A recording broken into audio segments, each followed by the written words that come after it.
Humbert Ibar, producteur et créateur de l'émission, on doit beaucoup au talent de toute l'équipe, à commencer par celui d'Yves Lecoq. Éric Fougéré, l'humoriste, présente tous les week-ends cette émission, sur France 3, à 14h10, dont l'audience progresse chaque saison.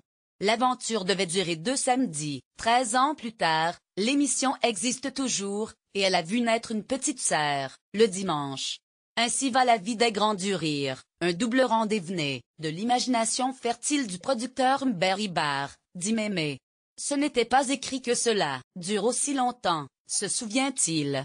Quelques années après son lancement réussi, en la sous-titrant l'émission des stars, les grands du rire a augmenté son potentiel. Le titre original pouvait être handicapant pour faire venir des artistes qui n'étaient pas humoristes. Aujourd'hui, on touche des invités, venus d'univers plus larges. La bonne idée fut aussi d'en avoir confié la présentation à un artiste. On doit beaucoup au talent de toute l'équipe, à commencer par celui d'Yves Lecoq.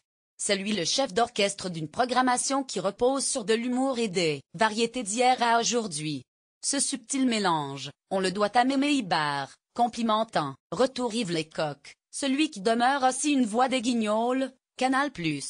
On parle peu de nous, mais les retours que j'ai de la part du public sont très positifs. Quant à moi, je me régale à présenter une émission qui me permet de rencontrer des personnalités de valeur. Je peux apporter ma candeur, une culture générale que j'assume être un peu légère, car j'étais un travailleur plutôt distrait à l'école. Les audiences du rendez-vous du samedi progressent sagement chaque saison, environ 1,2 million de téléspectateurs, pour près de 10% de part d'audience. Celles du dimanche, près de 1 million, ont permis à France 3 de retrouver des couleurs sur une tranche horaire devenue compliquée. Ne comptez pas sur Mémé Ibar pour fanfaronner. Il faut avoir le succès modeste. La chaîne me fait confiance. J'essaie juste de faire un programme que j'aurais envie de regarder. On ne choisit pas son auditoire. Comme pour toutes les auberges, j'essaie d'ouvrir les portes le plus grand possible. Mais, si je ne faisais pas cette émission, qui remettrait au goût du jour les Robert Lamoureux, Jean-Yann, Fernand Rinaud, en avant la musique. Avant d'être un producteur de télévision, Mémé Ibar s'est d'abord fait connaître dans l'univers de la musique.